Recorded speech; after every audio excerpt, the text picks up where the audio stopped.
En el caso de nutrición, obesidad y dislipidemias,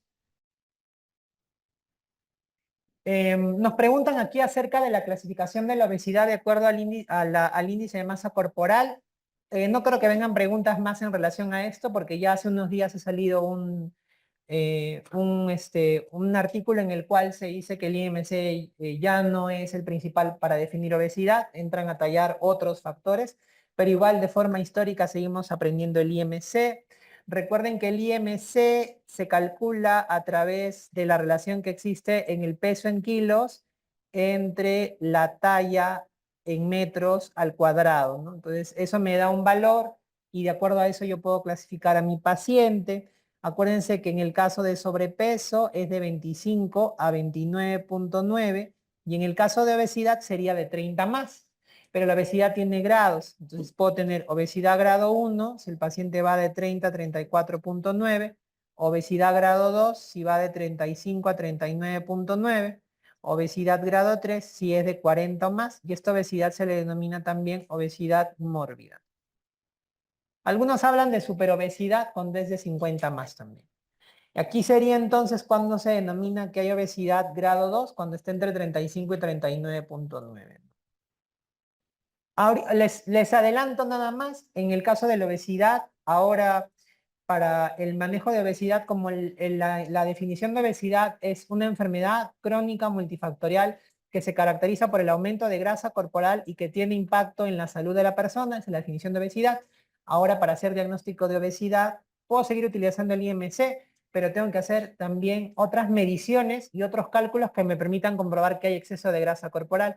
Uno de ellos es la medición del perímetro de cintura, la relación del perímetro de cintura con el perímetro de cadera, la relación del perímetro de cintura con la estatura. Son unas nuevas variables que entran a tallar para el diagnóstico de obesidad. Además, también está la medición de la grasa corporal a través de métodos que te permitan ver el porcentaje de grasa corporal. Entonces, ahora eso manda para hacer diagnóstico de obesidad. Ya no el IMC, porque puedo tener un IMC de 25 que esté en sobrepeso, pero tengo un porcentaje de grasa corporal en 30 en mi caso, que en un varón debería ser menos de 25, entonces yo tengo ya obesidad. Y clasifican ahora la obesidad en preclínica y clínica. Preclínica si no hay comorbilidades asociadas a la obesidad o derivadas de la obesidad, y obesidad clínica si es que ya hay comorbilidades derivadas de la obesidad. Ahora así es la clasificación de obesidad. Que esto lo vamos a ir cambiando, pero el IMC se sigue todavía utilizando ahí en uno de los parámetros, como una de las consideraciones, pero ya yo no podría decir en una consulta de obesidad a mi paciente es pesarlo y tallarlo nada más, no podría hacer eso. Ok, perdón, la siguiente pregunta. Ya, la siguiente pregunta es, varón de 45 años diabético que tiene un perfil lipídico con un colesterol total en 290, un LDL de 150 y triglicéridos en 190. Y me preguntan cuál es el tratamiento indicado. En este caso estamos hablando de dislipidemias, que también es una complicación de la obesidad. Acuérdense que las dislipidemias es cuando encuentro un aumento en los niveles de colesterol y triglicéridos. Entonces vamos a clasificar o tener en cuenta los datos para hacer el diagnóstico. En el caso de la hipercolesterolemia, recuerden que lo que yo voy a fijarme es el LDL, ¿ya? El LDL es el que manda. ¿Ah? El valor del LDL va a depender del paciente que yo tenga enfrente, ¿no? Entonces, de forma resumida, porque hay tablas para poder ver el riesgo cardiovascular y demás y saber cuánto debería ser el LDL ideal en una persona, pero de forma resumida podríamos hacerlo de la siguiente manera. Si el paciente no tiene factores de riesgo cardiovascular, entonces el LDL idealmente debería ser menos de 130. Alguna literatura te pone también menos de 100, perdón, menos de 100, menos de 115, como hacen los europeos. ¿Ya?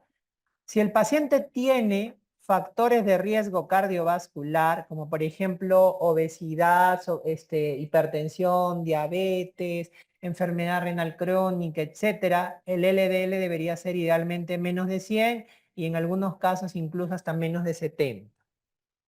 Y si el paciente ya tiene con enfermedad cardiovascular establecida, eso quiere decir que ya se infartó, ya tuvo un ACV, entonces el LDL idealmente debería ser menos de 70, e incluso algunas guías dicen menos de 55, dependiendo del estado del paciente.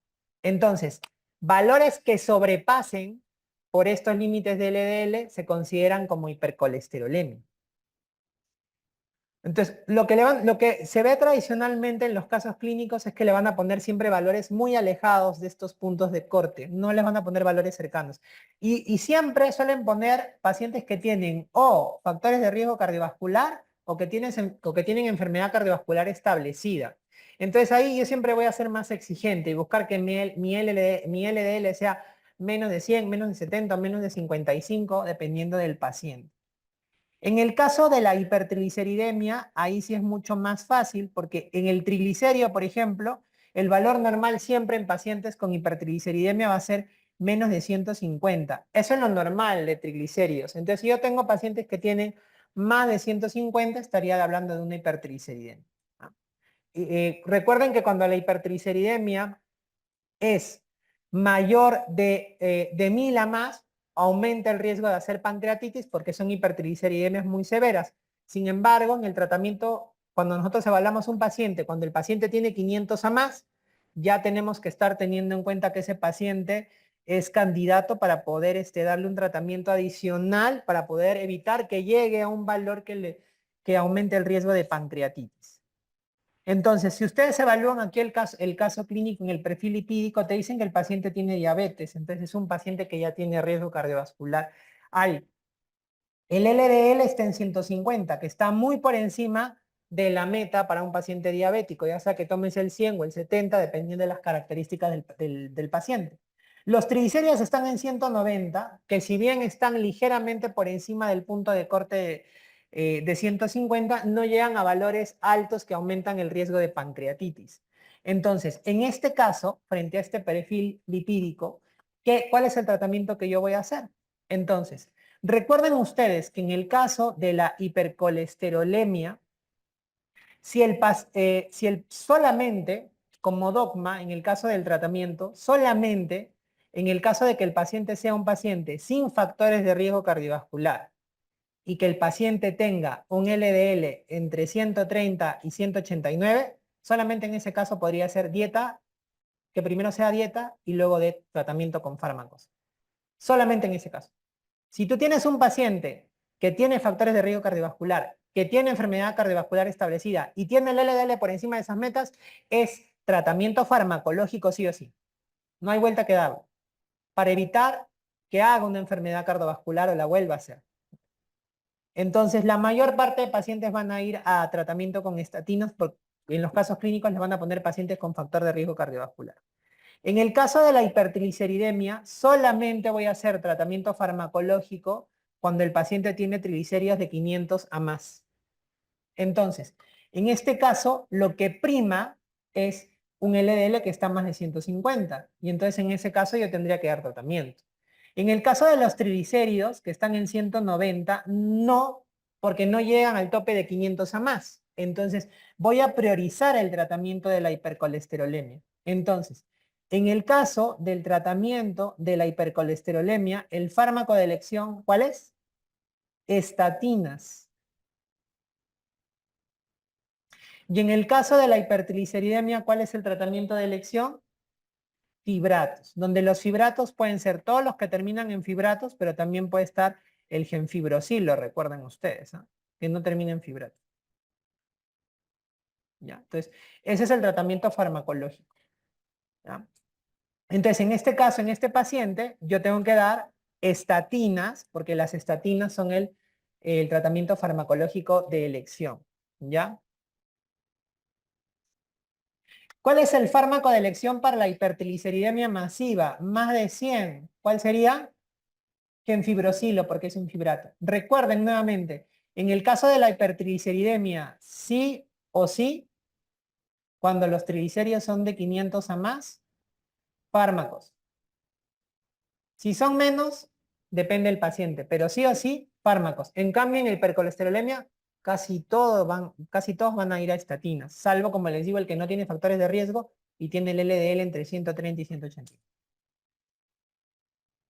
Mujer de 56 años que es obesa, hipertensa y tiene síndrome metabólico.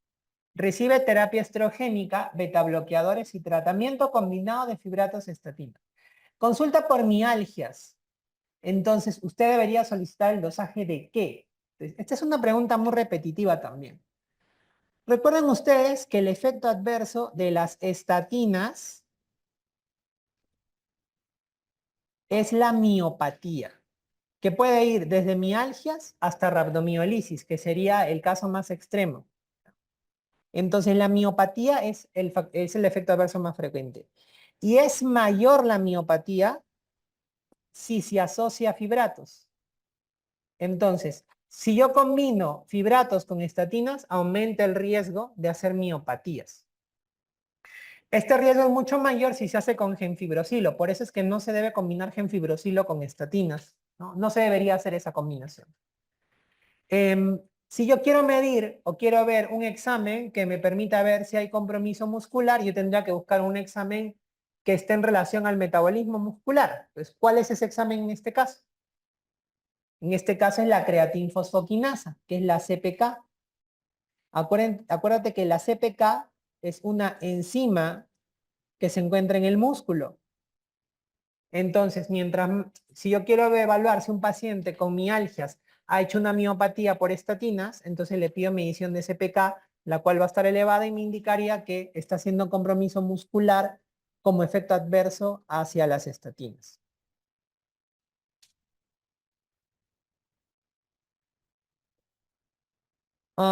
Paciente de 55 años que tiene una presión arterial de 145 sobre 95, que tiene un IMC de 35 y tiene una glicemia de 220 luego de la tolerancia oral a la glucosa. Te preguntan cuál es el diagnóstico más probable. Entonces, si yo analizo y voy por partes, bueno, digo, es un paciente que tiene una presión arterial que está elevada, 145 sobre 95, está alta. Tiene un IMC de 35 que me indica que el paciente tiene obesidad. Y tengo una glicemia de 220 después de la tolerancia. Esta glicemia de 220 después de la tolerancia está en rango de diabetes, ¿no es cierto? Como hemos visto ahora. Entonces, en buena cuenta, si yo veo a este paciente, digo, es un paciente que tiene diabetes, tiene presión arterial elevada y es obeso. Entonces me doy cuenta que hay varias condiciones cardiometabólicas que están en relación probablemente con el exceso de peso que tiene el paciente. Entonces, ¿cuál es el diagnóstico más probable en este caso? El diagnóstico más probable en este caso es un síndrome metabólico, ¿no? Yo podría decir, pero doctor, también tiene obesidad, tiene diabetes mellitus, ¿no? Sí es cierto que cumple con el criterio de obesidad y diabetes mellitus, pero aquí recuerden que el síndrome metabólico engloba a muchas patologías. El síndrome metabólico es una condición en la cual yo voy a encontrar varias alteraciones cardiometabólicas, que la base fisiopatológica o la fisiopatología del síndrome metabólico va a ser la resistencia a la insulina. Esa resistencia a la insulina ustedes la pueden ver de forma clínica a través de la acantosis nigricans y los acrocordones. ¿Cuáles son los parámetros diagnósticos en el caso de un síndrome metabólico? Tenemos obesidad abdominal, porque la obesidad abdominal es la que se relaciona con la resistencia a la insulina. Vamos a tener la presencia de presión arterial elevada, o sea, hipertensión, alteraciones en la glicemia que pueden ir desde prediabetes a diabetes, triglicéridos elevados y HDL bajo. En el caso de obesidad abdominal depende si estamos frente a una mujer o un varón. En el caso de la mujer es menos de 88 centímetros y en el caso del varón para Latinoamérica sería menos de 90, perdón, la obesidad abdominal, disculpen, es aquí mayor. En una mujer es mayor o igual de 88 y en un varón sería mayor o igual a 94 centímetros. Esto es para Latinoamérica porque si ustedes ven las guías americanas, el punto de corte es 102 centímetros. En el caso del HDL bajo, de la misma manera depende si es mujer o si es varón. En el caso de la mujer se considera HDL bajo cuando es menos de 50 y en el caso del varón cuando es menos de 40. miligramos por decilitro. ¿Cuántos criterios debería cumplir para yo decir que hay un síndrome metabólico? De acuerdo a los criterios de armonización, deberían ser 3 de 5. Cualquiera de ellos, si se cumplen 3, digo que el paciente tiene síndrome metabólico. Aunque la Asociación Latinoamericana de Diabetes dice que debería siempre estar la obesidad abdominal, porque es la que se relaciona con resistencia a la insulina, y que deberían complementarse con 2 de los 4 criterios restantes. Muy bien, aquí tenemos mujer de 54 años, obesa, que presenta hiperpigmentación parduzca con queratosis, plegamiento y engrosamiento aterciopelado en la piel, en pliegues de cuello y axilas. Entonces, miren esta descripción que nos están haciendo, es la descripción que hay de la acantosis nigricans, ¿no? Y es una paciente obesa. Entonces, una paciente obesa con acantosis nigricans, lo más probable es que esta paciente tenga una resistencia a la insulina, que es la forma clínica como cual se ve la resistencia a la insulina. También se puede ver a través de acrocordones. Ahora, eso no significa que si el paciente no tiene ello, no tenga resistencia a la insulina, ¿no? Hay pacientes que no tienen ello, pero tienen resistencia a la insulina. Entonces, es un parámetro que te puede ayudar, pero no es que sea, digamos, sine qua non, que tenga que estar sí o sí, ¿no? Ok, la última pregunta dice, chofer de servicio público de 55 años que hace 4 meses presenta cefalea, mareos, cansancio y sueño incrementado. En los antecedentes come en la calle y fuma ocasionalmente. Vean ustedes al examen, tiene una presión arterial de 140/90, eso quiere decir que la presión arterial está elevada. Tiene un índice de masa corporal de 35, lo que me dice que hay obesidad. Y si ustedes se dan cuenta, me recalcan que la obesidad es a predominio abdominal. Entonces tiene obesidad abdominal. En el caso del perfil lipídico, vean ustedes, el colesterol total 350, con una VLDL en 150. Vean la HDL 35, menos de 40, está bajo. El LDL en 175, está alto. Y los triglicéridos en 400, más de 150, están altos. Entonces, si ustedes se dan cuenta, este paciente tiene múltiples alteraciones cardiometabólicas que hacen pensar que este paciente tiene un síndrome metabólico, porque tiene hipertensión, tiene obesidad abdominal, tiene HDL bajo, tiene triglicéridos altos. Lo único que no tiene y no se menciona en este caso es que hay alteración en el metabolismo de la glucosa, pero a lo mejor probablemente sí lo tiene. Ahora, la pregunta que te hacen es en relación a cuál es la causa de la dislipidemia. Entonces, en el síndrome metabólico sucede algo interesante. En el síndrome metabólico, la resistencia a la insulina lo que va a generar como un perfil característico en la alteración lipídica es triglicéridos altos con HDL bajo. ¿Por qué se producen los triglicéridos altos? Los triglicéridos altos se van a producir básicamente porque va a haber una mayor síntesis de triglicéridos por parte del hígado. O sea, el hígado va a empezar a fabricar mayor cantidad de triglicéridos. Y este aumento de la síntesis de triglicéridos va a hacer que puedan ser transportados hacia toda la economía por su lipoproteína transportadora. ¿Cuál es la lipoproteína transportadora de los triglicéridos endógenos que sintetiza el hígado? La VLDL. Entonces, en un paciente que tiene síndrome metabólico, lo que yo voy a encontrar es un aumento en la síntesis de triglicéridos, un aumento en la VLDL que lleva esos triglicéridos que ha sintetizado el hígado y los oferta hacia los tejidos. Esto se produce básicamente por la resistencia a la insulina, que es el fenómeno fisiopatológico que hay de fondo. Entonces, aquí, frente al contexto del paciente, que es un síndrome metabólico, la causa más probable de la dislipidemia es la producción excesiva de la VLDL en el hígado. Por ahí siempre entra a colación y me preguntan aquí, ¿por qué no podría ser dieta abundante en carbohidratos? Si dice que el paciente come en la calle y se sabe que cuando una persona consume carbohidratos en exceso, los triglicéridos también pueden aumentar. Y eso es cierto, sí se puede producir eso. Pero en este caso, el contexto va en relación al síndrome metabólico. En el síndrome metabólico está la alteración de la obesidad abdominal y la resistencia a la insulina, que de per se a esa alteración, el paciente va a hacer incremento en la síntesis de triglicéridos y de HDL. Entonces, ustedes pueden ver, y seguramente han visto alguna vez, alguna persona que es obesa y que tal vez no come mucho carbohidrato pero tiene síndrome metabólico y sigue aún así teniendo triglicéridos altos. Y hasta que esa persona no mejore su estilo de vida y mejore la obesidad abdominal, siempre tiene ese problema de triglicéridos altos y HDL bajo, ¿no? Esto es lo que explica un poco el por qué la causa de la dislipidemia es la producción excesiva de VLDL y no la dieta abundante en carbohidratos. Pero la dieta abundante en carbohidratos sí puede generar hipertrigliceridemia, dicho sea de paso, ¿no?